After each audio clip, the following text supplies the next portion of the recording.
এখনই সময় বাংলাদেশকে গড়ার।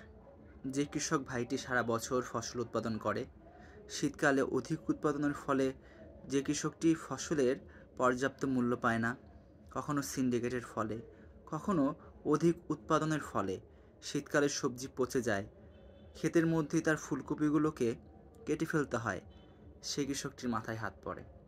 ৩ লক্ষ টাকা ঋণ নিয়ে ৫ বিঘা জমিতে সে ফসল ফলায়, সে মূলা ফলায়, সে আলু ফলায়, উৎপাদন করে, কিন্তু হিমাগার নেই।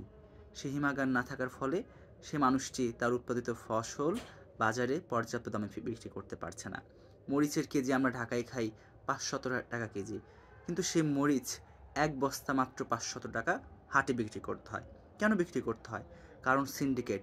কিন্তু নতুন বাংলাদেশকে সে মানুষগুলো বিশ্বাস করে নতুন বাংলাদেশে সে ফসলটি তার পর্যাপ্ত দাম পাবে। ৫০০ টাকা বস্তা না, বস্তা হবে ২০০০ টাকা। সে পর্যাপ্ত দাম পাবে, পর্যাপ্ত মুনাফায় সে তার ঋণগুলো শোধ করতে পারবে। দ্বিতীয়ত, আমরা চাই সেই রিক্সাচালক ভাইটি যেন তার সন্তানটাকে একটা ভালো সরকারি প্রতিষ্ঠানে পড়াতে পারে। সরকারি প্রতিষ্ঠান যেন হয় উন্নত, সরকারি প্রতিষ্ঠান যেন হয় কম্পিটিটিভ। যে সকল ধনী মানুষগুলো আজকে সরকারি প্রতিষ্ঠানগুলোকে অবহেলা করছে, একটা প্রাইমারি স্কুলে সেই টিচার জব করে মাত্র ২০,০০০ টাকায়। সে টিচারের ইচ্ছের জায়গাটা কোনটা? ইচ্ছের জায়গাটি হচ্ছে সে দেশের কারিগর তৈরি করবে। কিন্তু আজ আমরা দেখতে পাচ্ছি সেখানে কারিগর তৈরি হচ্ছে, সেখানে কারিগরের ইচ্ছের জায়গাটি পূরণ হচ্ছে না।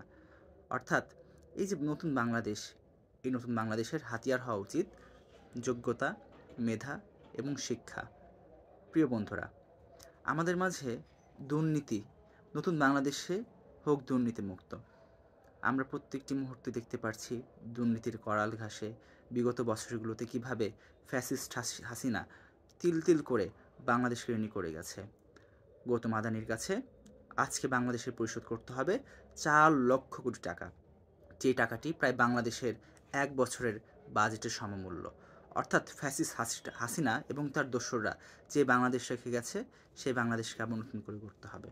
প্রিয় বন্ধুরা, আজকে গড়তে হবে বাংলাদেশকে দুর্নীতিমুক্ত। চতুর্থত, শিক্ষা। এই শিক্ষা খাতটি আমাদের পচে গেছে।